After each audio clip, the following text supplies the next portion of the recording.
Cuma foto mau pertanyaan nih. Dan matikan apa? Kipas.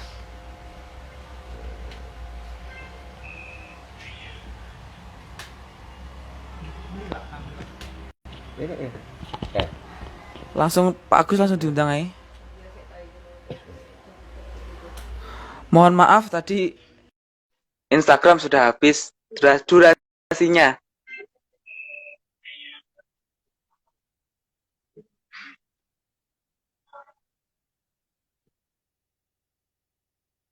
Kok pas Pak Agus masuk omongannya ya lo lo pas Pak Agus masuk omongannya maaf tadi pribadi Oke.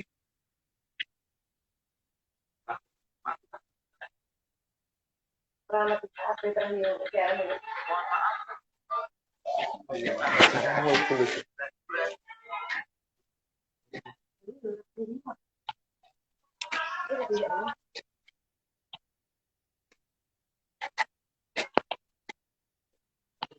Monggo operator diundang Pak Agus ya. Iya. Diskusi santai nih ya.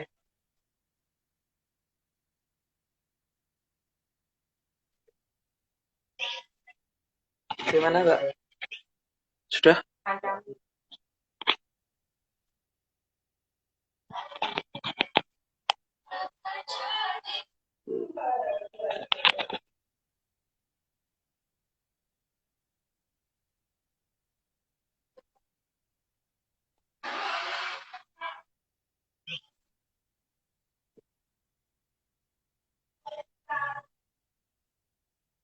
Ah, mohon maaf ya dari tadi durasi dari Instagram sudah habis. Oke.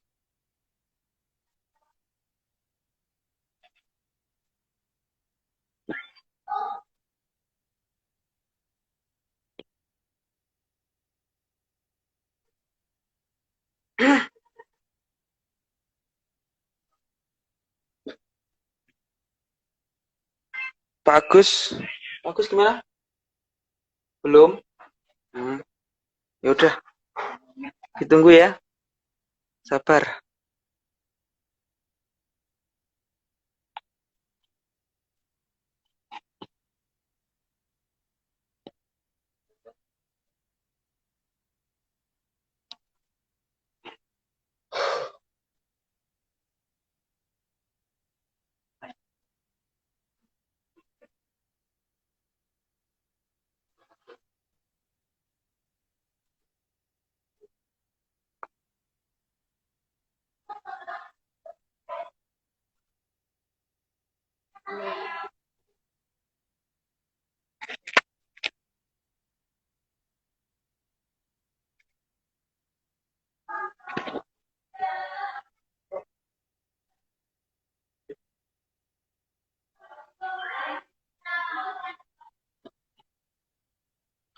Pak Agus gak mau nerima? Belum nerima atau belum nerima ya?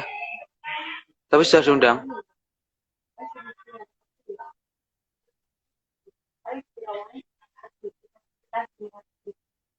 Hmm? Oke. cara menuju Pak Agus ke kasih lewat lewat untuk lagi di rumah Mas Udi? Oke. Langsung aja ya. Gini Gus, ada pertanyaan lagi. Bagaimana cara kita meyakini bahwa kita benar-benar berada pada posisi yang paling benar?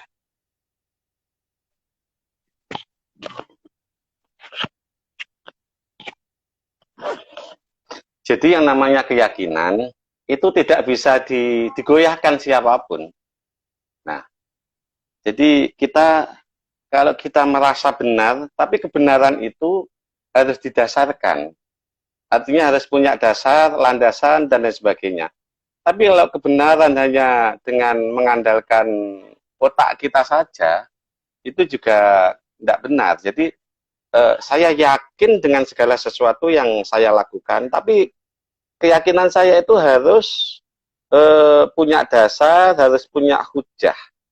dan barangkali nanti ada evaluasi dari yang lain dan lain sebagainya, harus kita terima.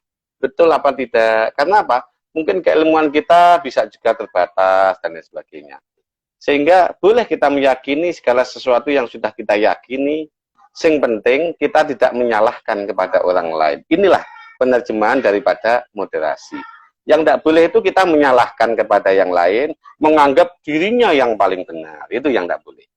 Tapi kalau mempunyai keyakinan bahwa segala sesuatu yang saya lakukan ini benar, dan saya berdasar, boleh. Tapi jangan sampai menyalahkan kepada yang lain. Karena mungkin yang lain melakukan itu adalah berdasarkan hujah atau dalil yang dia miliki. Itu. Ya inilah penerjemahan daripada yang namanya moderasi itu. Dan di Indonesia, mohon maaf, di dalam Islam Indonesia ini diterapkan pakai istilah dengan Islam Nusantara. Itu sebenarnya untuk mengkanter, untuk yaitu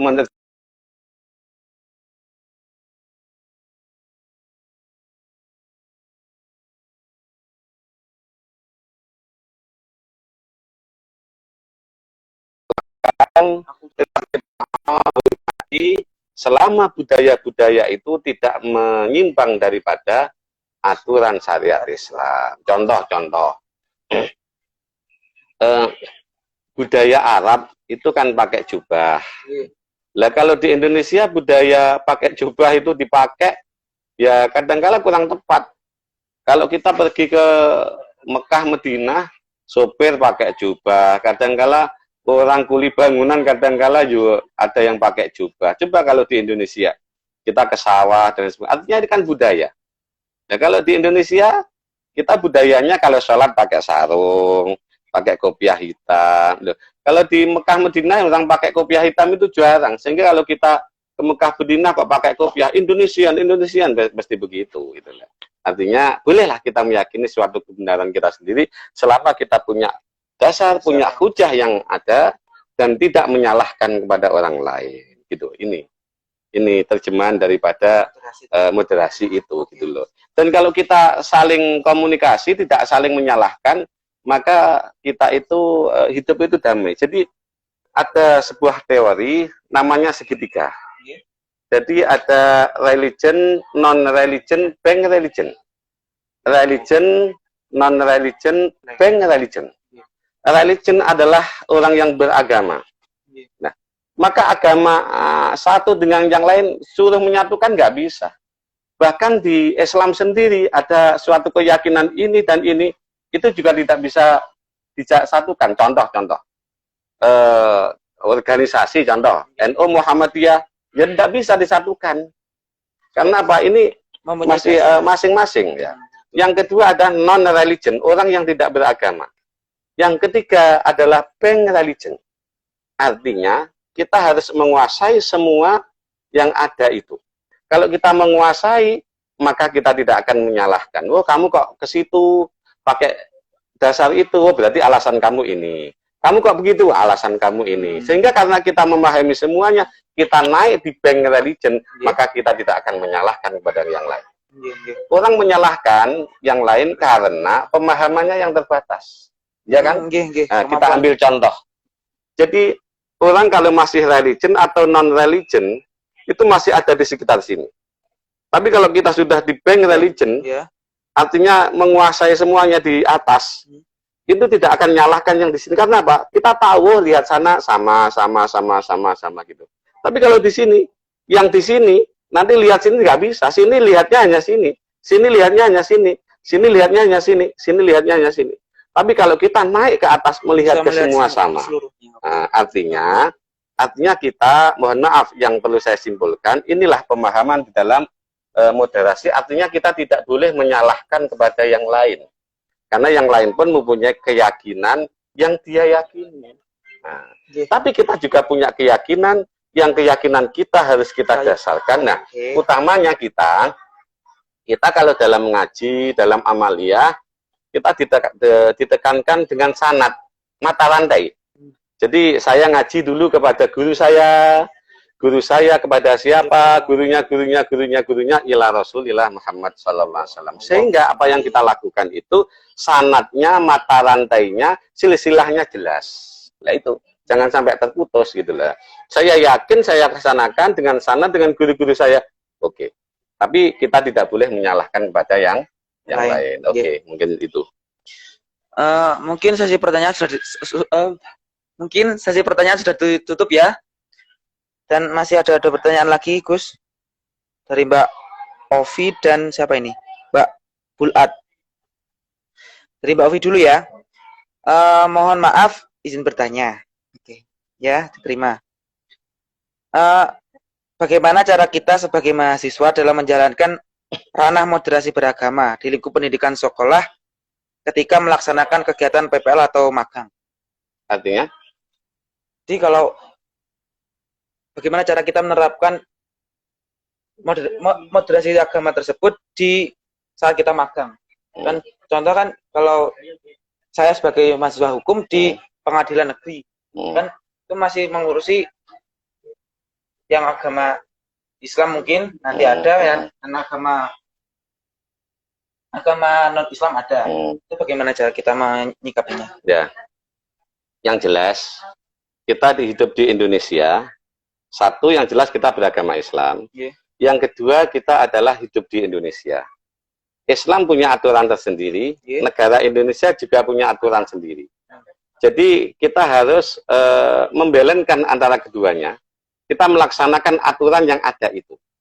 Gitu. Jadi kalau telah Mas Aldo sampaikan di pengadilan agama, ya aturan yang ada di pengadilan agama itu yang harus kita laksanakan, dan aturan yang ada di pengadilan agama yakin itu semuanya adalah diambil dari hukum-hukum Indonesia, dan hukum-hukum itu semuanya tidak menyimpang dari agama. Sudah jelas itu, gitu loh. Ada ranjau-ranjaunya, nggak apa-apa gitu loh. Boleh. Ya. Cuman yang jelas sekali lagi, kita tidak boleh fanatik, tidak boleh fanatisme, tidak boleh. Gitu. Ingat, tidak boleh fanatik. Oke. Selanjutnya dari Mbak Bulat. Menurut panjenengan Gus, di zaman sekarang ini sudah sejauh mana penerapan Islam moderat di Indonesia? Terima kasih. Penerapan Islam moderat di Indonesia menurut pandangan saya itu sudah bagus. Sudah bagus. Artinya bagus apa? Indonesia adalah negara, tadi sudah saya sampaikan, banyak agamanya, banyak sukunya, banyak bahasanya, tapi alhamdulillah Indonesia adem, ayem, tentrem, damai. Bahkan Raja Salman saat berkunjung ke Indonesia kerasan. Karena apa? Melihat Indonesia damai. Bahkan banyak informasi yang saya terima, negara-negara di luar Islam, di luar negara Indonesia, banyak yang belajar ke Indonesia. Apa rahasia Islam di Indonesia kok itu selalu komunikasi, damai, melaksanakan syariatnya masing-masing dan lain sebagainya, dengan tidak pernah kontra dan lain sebagainya. Karena apa? Kita dibingkai bukan negara Islam, tapi negara Indonesia adalah negara yang berdasarkan Pancasila dan Undang-Undang Dasar 45, dan itu semua adalah memberikan kebebasan kepada semua agama untuk melaksanakan syariatnya masing-masing. Kalau kita negara Islam, nanti malah agama-agama yang lain komplain kepada kita malah ruang lingkup kita kecil gitulah.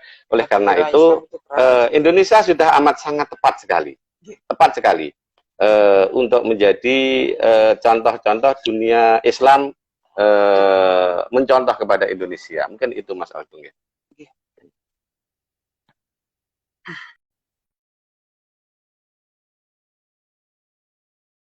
Sudah ditutup. Oke. Ada penutup dari saya, ada enggak?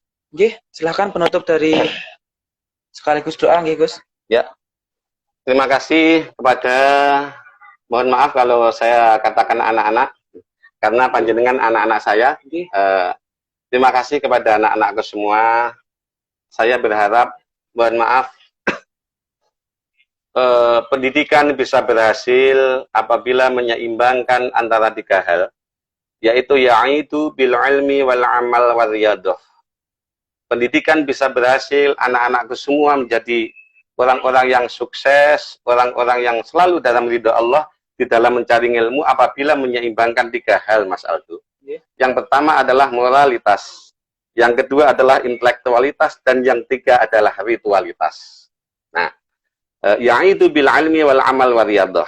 Moralitas akhlak. Tolong anak-anakku semua di dalam mencari ilmu sampai kapanpun kita utamakan yang namanya moralitas, akhlak, budi pekerti, tata krama. Sehingga Rasulullah itu ke dunia innama bu'istu liutammima makarimal akhlak, untuk menyempurnakan akhlak, bukan untuk menyampaikan ilmu. Qadimil akhlak qabla ilmu, dahulukan akhlak sebelum ilmu. Artinya kalau akhlak kita bagus, air akan mengalir kepada tempat yang rendah. Mohon maaf Mas Aldo, kecilan saya, kecilan orang tua kita, itu ngapunten ora tek pinter, tapi bener. Sehingga apa itu menghantarkan kepada kita semua solih-solihah. Sekarang kadangkala, ya ndak semuanya, kadangkala orang itu mendahulukan yang namanya pinter tapi bener enggak. Dan sekarang bagaimana agar anak-anakku semua menjadi orang yang benar dan pintar, pintar dan benar. Jadi yang pertama tolong utamakan yang namanya akhlak. Yang kedua,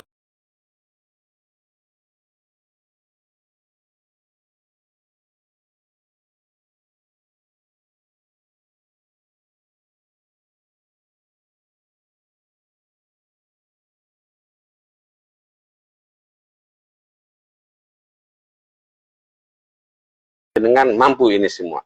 Yang terakhir adalah ritualitas. Ini yang penting. Mohon maaf, ini mohon untuk dicatat dan digaris bawah yang besar.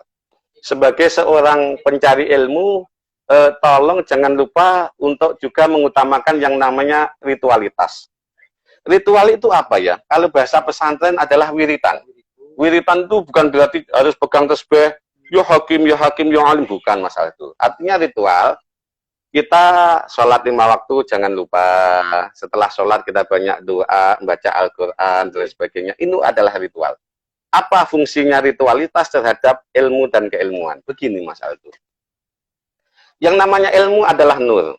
Hati kita itu adalah nur, bersih. Kalau kita sering ritualitas, kita sering wiritan lah katakanlah, membersihkan hati, ilmu nur, hati kita nur. Maka Allah di dalam mentransformasi ilmu itu cepat banget. Plek.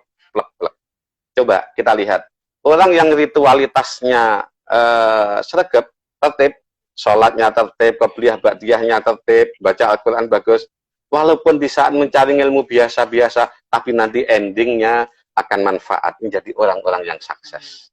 Kadangkala mohon maaf, pintar tapi jarang ritualitas, nanti kadangkala juga endingnya kurang menemui nasib yang bagus. Oleh karena itu, menurut saya anak-anak semua, sekali lagi jangan lupa yang namanya ritualitas. Insya Allah dengan ritualitas akan menghantarkan keilmuan panjenengan menjadi yang manfaat dan barokah. Jadi kita di dalam mencari ilmu, tolong jangan lupa untuk menyeimbangkan 3 hal, yaitu bil ilmi wal amal wariyadhah. Moralitas, intelektualitas, dan ritualitas. Insya Allah anak-anak semua menjadi anak yang solih-solihah, anak yang bisa meneruskan Islam dengan sistem moderasi, tawasud Islam yang rahmatan lil alamin, dan tegak tidaknya negara yang akan datang adalah di tangan-tangan anak-anakku semua.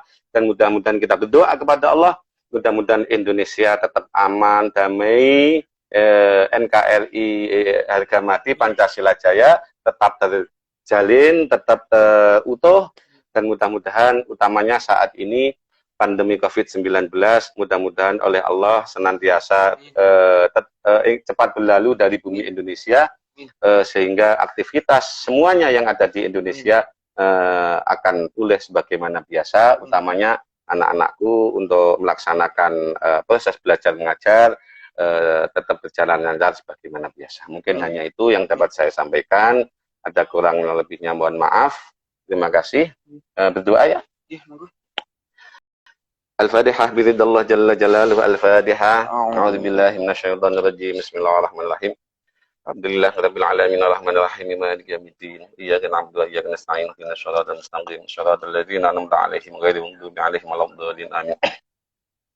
Allahumma shalli ala sayyidina Muhammad wa ala ali sayyidina Muhammad walhamdulillahi rabbil alamin.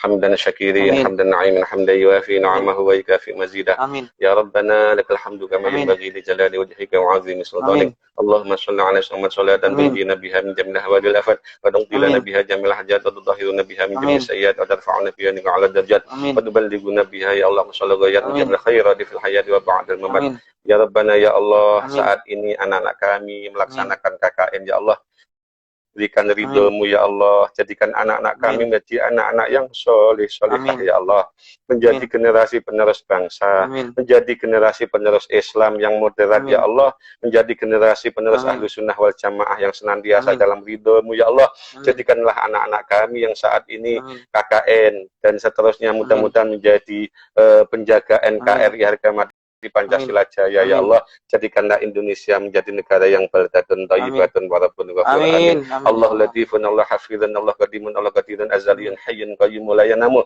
Bismillah bi'aunillah, iyyaka na'budu wa iyyaka nasta'in, la hawla wa la quwwata illa billahil azim. Allahumma la mawjudun illallah. Allahumma ansur warham biladuna Indonesia ya Allah. Allahumma ansur warham biladuna Indonesia ya Allah. Allahumma ansur warham biladuna Indonesia ya Allah. Rabbana atina fid dunya hasanah wa fil akhirati hasanah wa qina adzabannar. Walhamdulillahi rabbil alamin. Wassalamualaikum warahmatullahi wabarakatuh. Amin.